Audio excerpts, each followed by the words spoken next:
Hi, I'm Andrew Moy with Tight Lines Fly Fishing in Parsippany, New Jersey. Today we're going to be tying a merger pattern. This is called the Moy merger.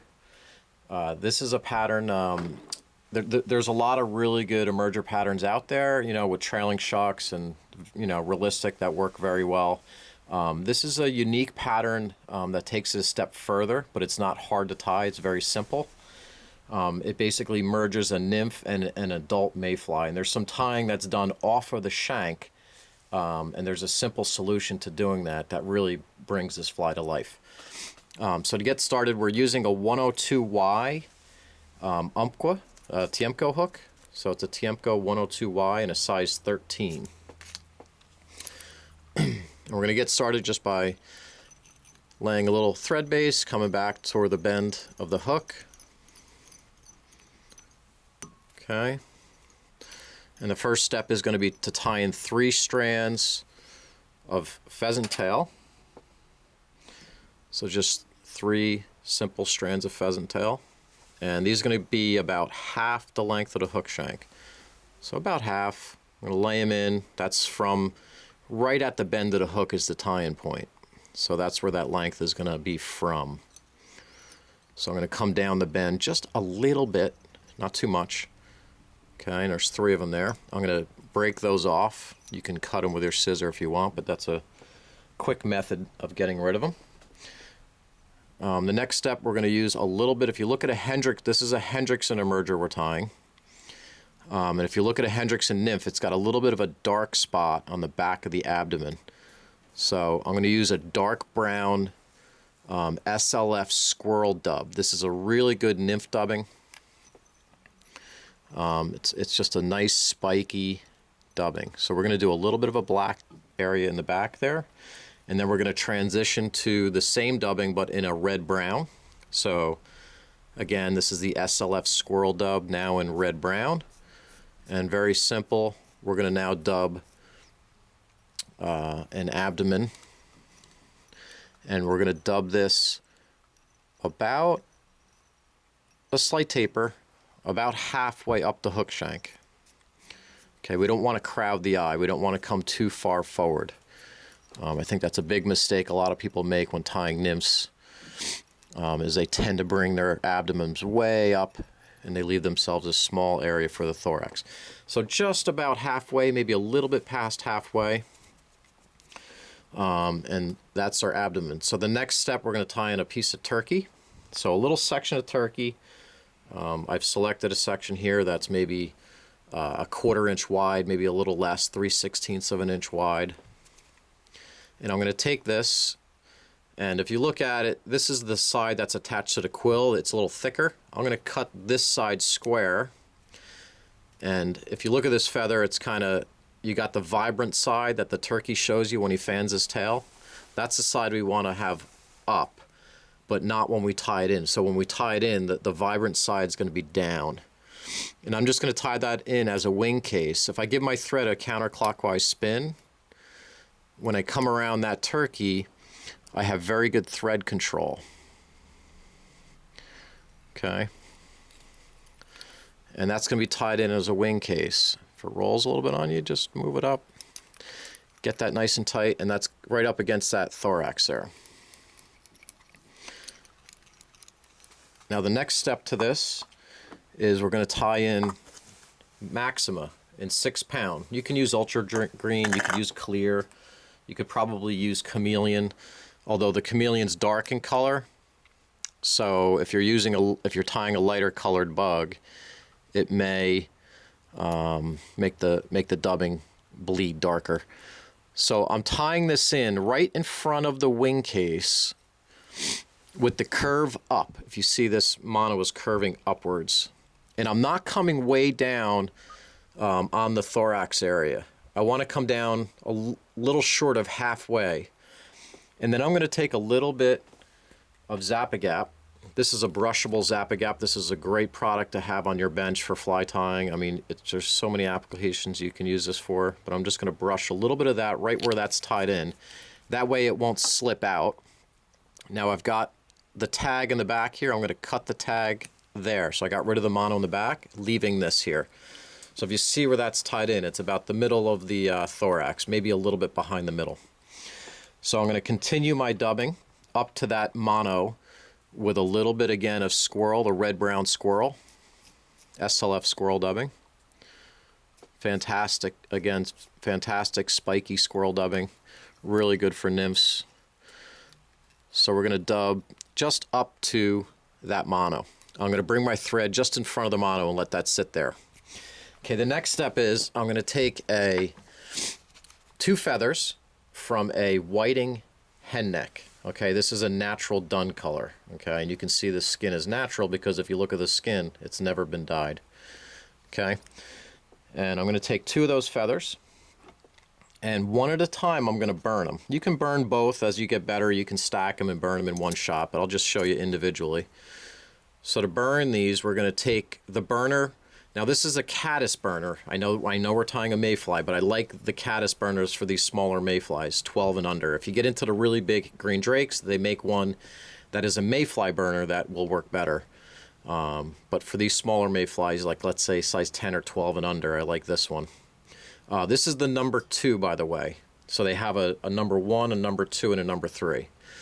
If you look, the burner's angled to the left here, and the feather is curving away from me. I'm going to put that in the burner with the stem just to the right of the point there, and I'm making sure at the bottom of the burner here that the stem is in the center there. That way when I go to burn this feather, I'm not burning the stem. Very important. So now I'm going to burn that. Okay, when I take that out, I've got a nice burned wing. Now I'm going to take the other feather. Burner is still angled to the left. Now I'm going to put the curve towards me so I get a left and a right. So I'm going to place that in the burner the same way. Again with the point, with the stem just to the right of that point. And then the bottom stem should be under the burner. Very important. Like that.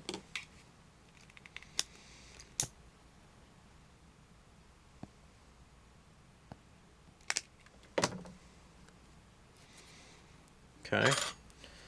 So we've got 2 wings now. And I'm going to marry these wings up so they're curving away from each other. So the wings are, and if you look, I can just use my fingers to kind of line those up. So those points should be lined up and the wings are curved away. I'm going to hold the wings and I'm going to strip the bottom here, exposing the stems. And I want to get the length of those wings, essentially the length of the body. Okay, so maybe just I'll take a touch more off. That's pretty close. Okay. So that's about the length of the hook shank. Once I've established that, I want to get these to kind of separate. You can see how they're separated now, and I'm just holding them. And I'm going to take them, one on either side of that mono, and I'm going to come past the mono about, let's say 3/16 of an inch or 1/8 of an inch or so.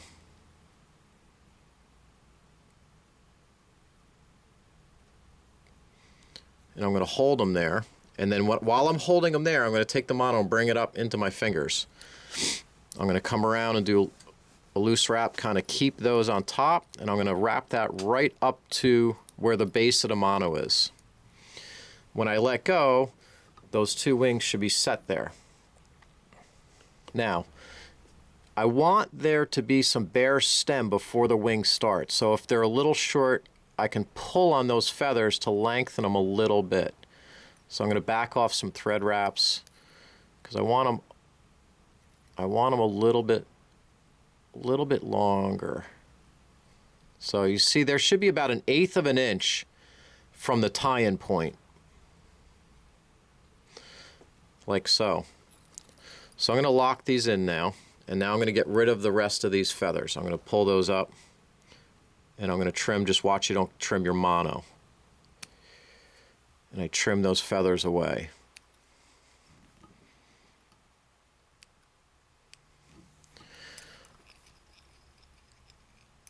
I'm going to come up. You can see now the feathers are behind that mono. I'm going to stand everything up, and I'm going to start to do, I'm going to go around everything. And I'm not going around the hook. I'm going around the mono and the two feathers, and I'm working up towards where the feathers, the fibers of the feathers start. And then I'm going to come back down.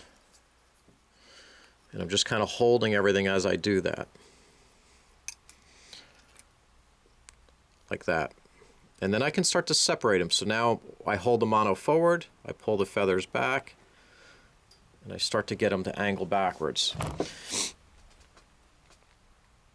I can take a touch of glue, put a little bit of glue there, just so that they don't move on me. That thread wraps on the mono doesn't slide around. Now what I'm going to do is I'm going to take a Hendrickson pink dubbing. And in this case I'm using the Spirit River UV2 Fine and Dry in Hendrickson pink. I'm going to take a little bit of that. Get that on the thread. A little bit there. And not a lot. Just get about a 2 to 3 inch section. Slide it up. Make sure you got a little bit of bare thread so that when I start to wrap here I can get the dubbing more on the mono. If you watch here now, I'm actually dubbing the mono, not the hook at all. I'm not dubbing on the hook, and I'm going to dub right up to those wings. I'm going to pull the wings back, and I'm going to hold the wings while I dub now in front of the wings. And what that does is that helps support the mono, so when I wrap around the mono, it doesn't collapse on me. And what I'm essentially trying to do here is create the body and the impression of a Hendrickson mayfly. And now what we'll do is we'll split these wings. So we want to pull these wings apart a little bit and get a little split on them.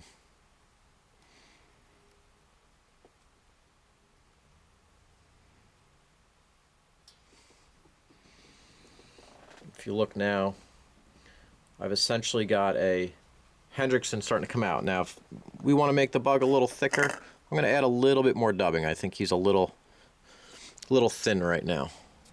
So I'm going to put just a little bit more. Again, go very sparse when you dub. Don't put giant clumps of dubbing on the thread. A little bit of dubbing, slide it up, come around that body. So I'm going to dub up to the wings. Now, if you look at a mayfly, they're thickest around the wing area and around the head area. So that's the look I'm looking for. So you can see there now, we've got a good sized Hendrickson coming out of that nymph. So the next step is going to be to split your wing case down the middle. Okay, I'm going to take my wing case, just split it down the middle. I'm going to fold the closest side around, and you can even loop it back a little bit. Tie that in. And then just pull that, leave it looped a little bit so it looks like that wing case is starting to break open as the adult mayfly comes out of its shuck, comes out of its nymphal body. Same thing on the other side. Leave it a little long and then pull that loop down again so it looks like it's breaking open and that nymph is emerging out of that nymph. Couple turns. Cut that.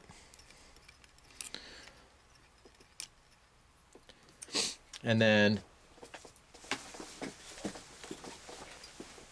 we're gonna, what we can do, and you don't have to do this, but we can put a little legs on them. So what I'll do is I'm taking some pheasant tail.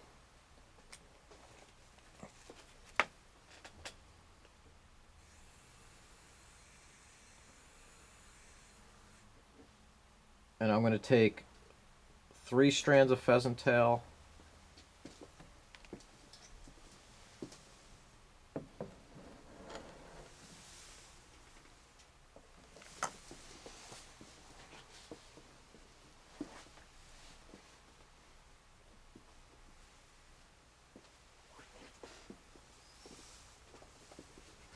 And I'm going to just tie those in on an angle here on my side. kind of angling down. So what I'm doing is I'm creating legs on each side. So a few there.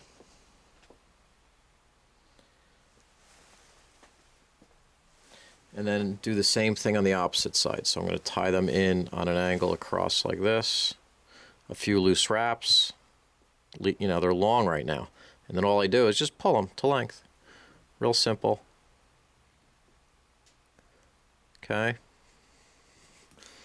Once I get them where I want them, a couple extra turns. And then trim those butts away.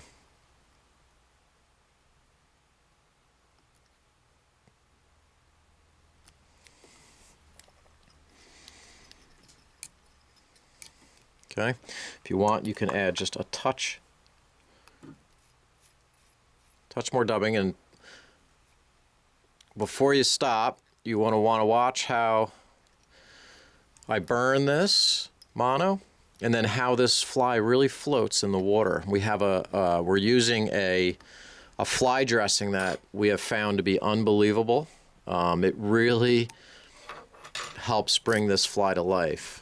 So what I'm going to do is I'm going to cut this mono a little bit long out in front of that bug. And I'm going to use a lighter, usually a little bit more of a subtle lighter, but I'm going to use a lighter. I'm just going to burn that down.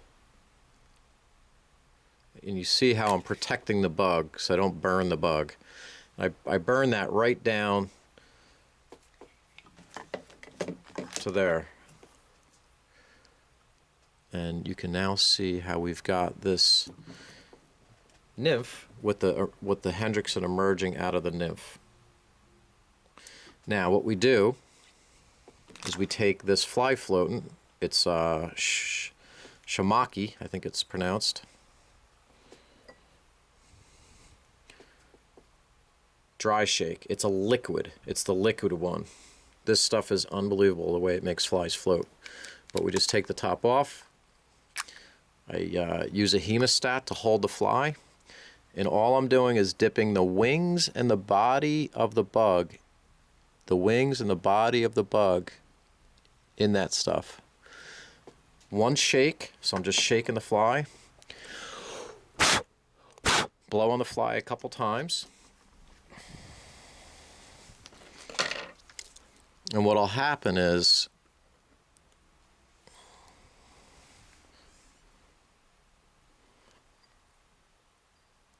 this fly, and I'm going to show you the fly floating in the water.